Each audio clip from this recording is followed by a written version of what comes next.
down the hammer and pick up the pencil. You're about to listen to the Savvy Radio Show. Learn from real-life real estate investors, experience revealed with the Savvy Landlord as your host. All right. Yep. Savvy investors, this is your friend Steve VanCauwenbergh. Want to be worldwide, maybe international to some, but to my wife, she's everything to me. Anyway, I'm super stoked that I got my wife, yes, Mrs. Savvy, in the crib, in the house, in the closet studio. And this is our first time with two microphones. I got a new microphone on, and I hope you like it. And then you got my old microphone. Say, hey. Hey. What's your name? Miss Savvy. Shanizzle my whizzle. This is my baby doll. Okay. So we got a lot of feedback, positive feedback. Do more couple episodes. Right. And of course, I don't know if that's good or bad, but Shanae and I were discussing what should we talk about. And this episode is about being the spouse on the other side of the deal. Amen. Oh, we're going to preach. Amen. Well, okay, so the deal is, this is a pivotal point in my life, in our marriage. This is in 2011, 2012 exactly. Yeah. So we've been married for 5 years, 4 or 5 years. Yeah. Okay. And I've been doing real estate part-time on the side. When I met you, I only had about 5 cribs. Right. And you're like, yeah, real estate, whatever. You were working on your career. Were you still working at this time? You still had a day job? I was. Yeah, you had a day yeah, job. I was. I was Katie working. wasn't at this born point. yet. Mm-hmm. Okay. Mm-hmm. And I think I was at the university. Yeah, you were at OU, maybe. Mm-hmm. I think my job was there. Mm-hmm. Okay. So anyway, I had this opportunity. It's a long story. If you want to know about this story, it's about the 14-unit apartment building. I call it in my book, The Savvy Landlord, the 14-eyed monster. And it was a deal of a lifetime. We still own this property today. And I was working full-time or kind of part-time as a bridal show producer. And I also was a DJ, maybe on occasion. And I was producing events, and I was doing real estate on the side. And so this was a pivotal moment for myself, and I would love to hear your side. But I was like, man, I have to make a choice. Do I continue to have this day job of a bridal show producer or do real estate? And I had struggled with that. And then I bought the most grueling property that when I bought the property, I couldn't believe that I could get financing. If you can read more of the story, but I got financing through the bank, which when it was a random thing. They were like, yeah, we'll finance that. There was derelicts, homeless people living in the apartments. It completely needed to be gutted. And I was way under budget. I was like, man, I'm going to do this thing, $2,000 a unit. My friend at the time, the trusted handyman, was like, "Oh, we can get this done for $5,000 a unit." Come to find out, we spent about $10,000 a unit. I remember vividly during this time that I almost was going to quit and give up. So I guess that's my side of the story. I think I almost cried, or at least cried at least once, of how grueling it was. It's 3 stories. It's over 10,000 square foot. It's at the time, it was in the worst neighborhood, or one of the worst neighborhoods in Oklahoma City. I'd never rehabbed a property at this magnitude and so many units at the same time. I look back now quickly and I remember, man, just carrying the drywall 3 flights of stairs and just trying to orchestrate just the clean out was horrific. So that's my side. First time ever financing an apartment. First time doing a project this large. At this time in my life, I was doing everything part-time, kind of on a casual basis. So what was your take on this? And I will try not to interrupt you.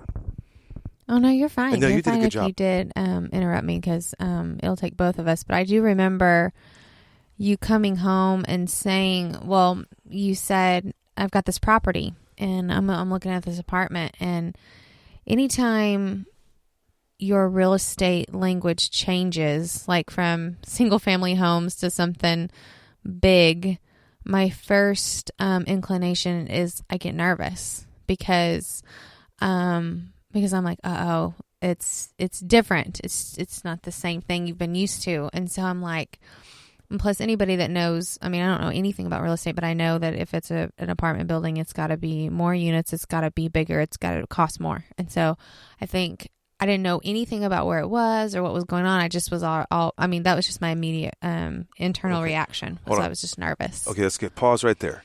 I thought almost the most important part I forgot to say is that I wasn't going to buy the property. Correct. So this is where a wife or a husband that even has light interest. I remember vividly, I was scared about this property. It was in the middle of the hood. There was a crack house around the corner, Yes. a real one. A real one. This is not some exaggeration. There people were dealing drugs out of this property.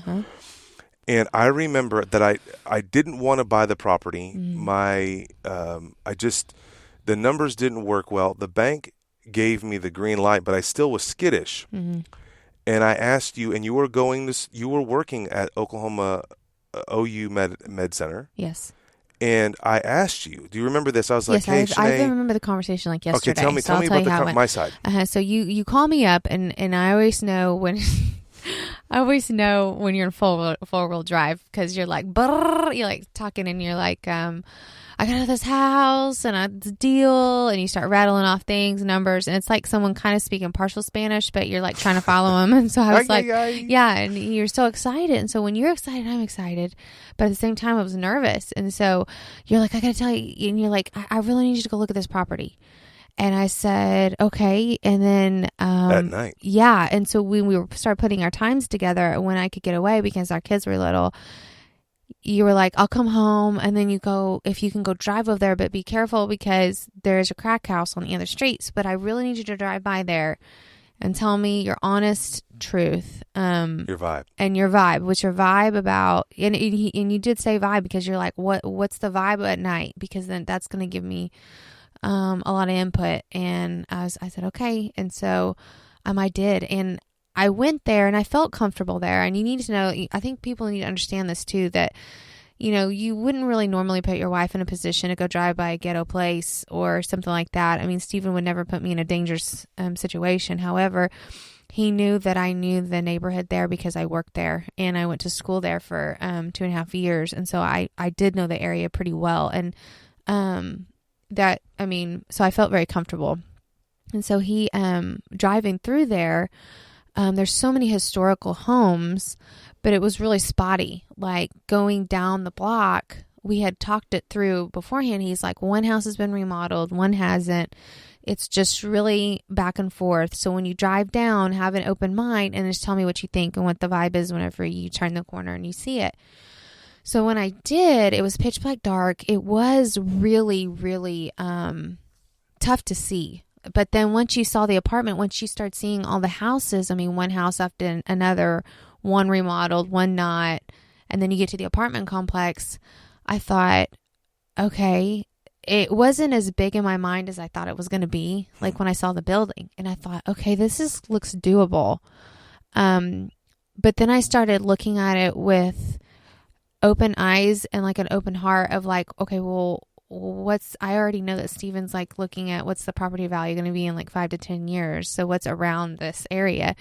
And so I drove around the block and I knew that there was a building called the College of Dentistry that was around, and that's never going to leave. I mean, I knew friends and students that went there. And so there were just certain buildings and certain positions that I thought, oh my gosh, I mean, students come here, they want to walk. I mean, OU College of Medicine isn't going anywhere. This would be a great inexpensive thing for them to be able to come to. And it was close to downtown. So, I mean, I thought, man, I don't know what's going to happen downtown. Back then, this is before there was no Deep Deuce. There was no, like, none of those places had been renovated yet. They were just up and coming. So what was amazing at that time was I remember you called me on the phone. Yeah, I called you right after driving through.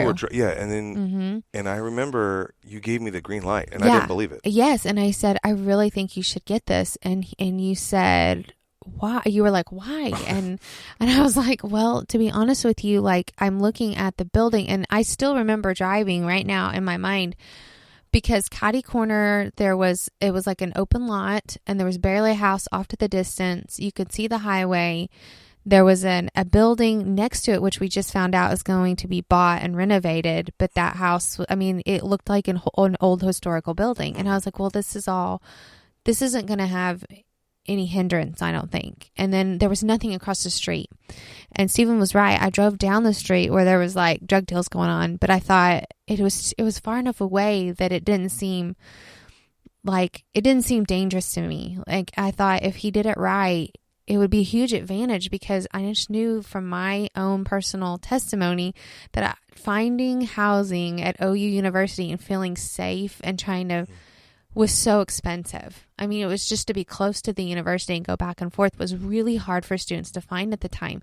And a lot of students are international and they want to walk. I mean, they want to ride their bike and stuff. And that's what I was thinking of. So first of all, we wouldn't be where we're at today if it wasn't for you and your faith or your gumption. So a couple quick notes here, ladies and gentlemen, that your spouse could be the catalyst to do things that you wouldn't willing to do, like run a marathon or eat healthy or run all those things have impacted my life.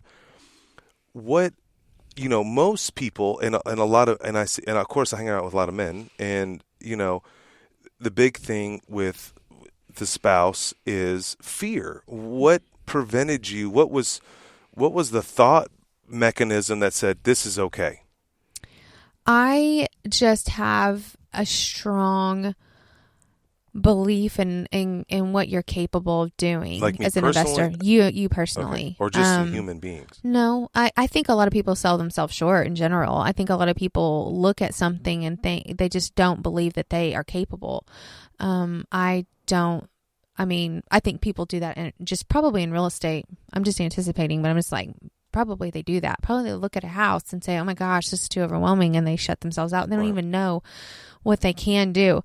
Now, I would probably argue and say that if you knew the agony that the 14-9 monster is going to put you through, you probably wouldn't have done it. But most of us go through life. And if we knew that something was going to cause us pain, we would miss out on our greatest rewards, and which this apartment building turned out to be one of the greatest by far investments. And so and it makes me look like I'm something or extremely educated or like I'm not, and the reality is I think it's luck. I mean, I really didn't. My mom found it. A friend of mine told my mom I wasn't going to do it. I wasn't going to buy it. I ran the numbers. The friend banker said, we'll loan on it. No way. Then you're the one that was the pivotal right before I put it under contract or I had it under contract. I said, hey, Shay, go drive by there. Right on. So you were like my last. Yeah. Like if you said no. Yeah. So, and I think maybe you can elaborate on that. Like, do we put checks and balances in as an investor or as a human being? I mean, my mom said yes. The banker said yes. Now, if my wife said no. And how could you relate this to ladies with, I think a lot of investors or entrepreneurs go to their wife vulnerable or their spouse or vice versa. There's a female out there that's a type that's driven and she's going to her husband and he's a CPA. Oh, we can't do it right now. Right. And I don't even think we even considered finances. I just think that we had nothing to lose. Yes. Now, you're right. Today, I don't know if I would do that project. Well, I would say this too. I mean, I didn't know this, and this is a side note from your question, so we'll come back to your question. But I was just now coming to this revelation that that apartment building ultimately is what allowed me to be home.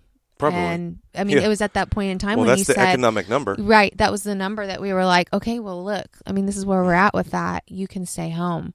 I mean, I don't know if that was a defining moment, was it? I mean, I know that you asked to stay home. No, it was. We don't have to get into it, but I'll tell you about it later because I'll remind you and you'll say, oh, yeah. Okay. But here's the thing. When it comes to a marriage and it comes to a relationship and you're vulnerable and you're like, hey, I really want to do this, and you're really looking for that person's input, I think it's important for that person to understand and not jump the gun. I think that it's easy for that person to be emotional and just give their opinions and their thoughts and put them only through their own eyes, through their own abilities.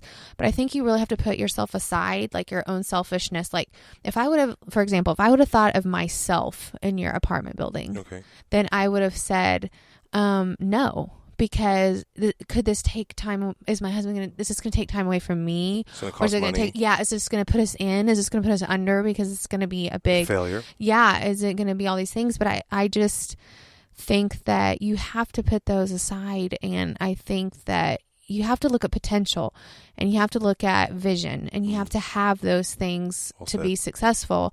And so, I've seen you do some. I knew that.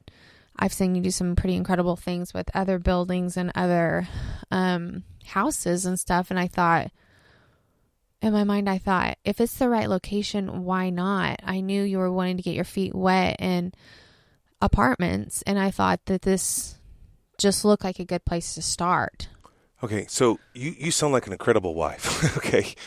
But there's someone out there that I know has a spouse that's not supportive.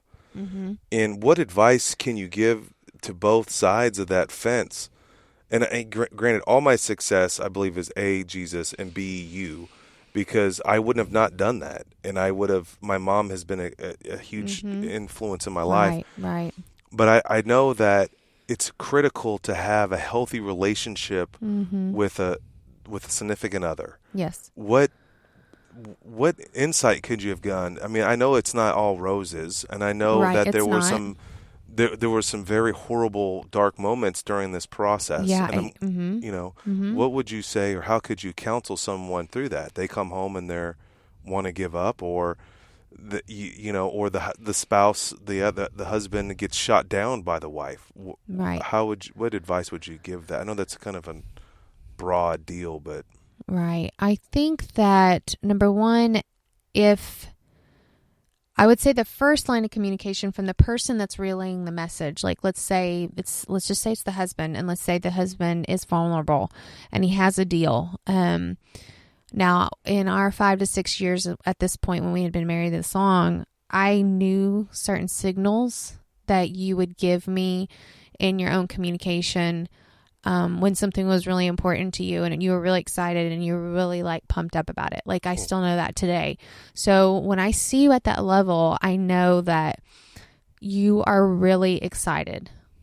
So whatever you're excited about. You tread lightly or? No, I listen openly. Like I listen thinking that he's got an idea. This could be a business. It could be a real estate job. It could be something, but you're really excited about it. And it's something that's right on the edge of you're stoked about it. And I'm like, okay, that's a signal to me that I need to drop what I'm doing. I really need to be listening to what he's saying and be in tune to it, because my flesh, my natural state is to do whatever I'm doing, and I could just blow that off and not realize that, okay, this is really important to them. So now what if that really does happen? Now that's my side of how I know you very well. And I think if you've been married for a long time, you kind of know those idiosyncrasies, I'm saying that wrong, but know those special things about that person. Let's say that you're caught off guard though, and you are really busy. I think that the person that's communicating it could also help by saying, hey, I've got something I need to run past you. And when you say that to me, that's also another That's a way to feel your flag. love language too. Yes, for me it does. Yes, that makes you feel good, that you want to be a I'm part involved. of my decision-making process. It does, and it makes me feel very involved because you say, I just want to run this past you, and I think, wow, he's really interested in what I think. And that makes me feel valuable. But I would say to that person, if this is a struggle, see, this is how you're getting a very small tip of the iceberg about how Stephen and I communicate or how we deal with some of these things. But let's say, like Stephen said, for instance, this is not an easy thing to do. Like it's not easy for you to come home and share an idea or a property, or it's a struggle, or there's a confrontation there. And I would say that ways that you can improve in that is to really, really openly communicate. Like if the person is feeling vulnerable, you need to say that. As weak as that might sound, you need to say, hey, I'm struggling. Like, you just need to come that out. Yeah, this is something that's really important to me. Like, even if you start off like that, that's like, I don't care if you're doing the dishes or something. If something's really important to my husband, hey, okay, well, let's talk about this tonight, or let's talk about this when we're really focused, or when we're our best. Is that early in the morning? Is that like, yes, do we need to take it? Like, is it so important that we need to have an uninterrupted time? Or is it so important that you need to tell me right now? Important.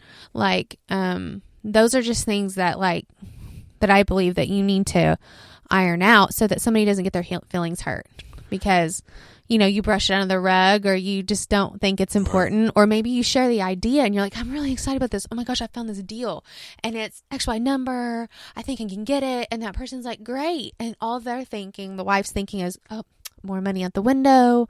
I don't know. I mean, he's going to fail again. Or what are we going to do? And so I think we talked about this in the last episode. I mean, you got to really know what, if that person is, if you're, let's just say it's your wife, let's say that she's having a negative, a vibe about real estate. Why is that? Maybe it's from their past. Yeah, it could be upbringing. It could be, like I think we mentioned last time, is it driven by security? Is it driven by fear? Is it because lack of knowledge, lack of vision? Hey, listen, this is going to take us to the place we need to be. You want to take more trips? This is how we're going to get there. I mean, like, getting on the same vision train and going there together. I mean, Stephen and I do that all the time. So, all right. I think that's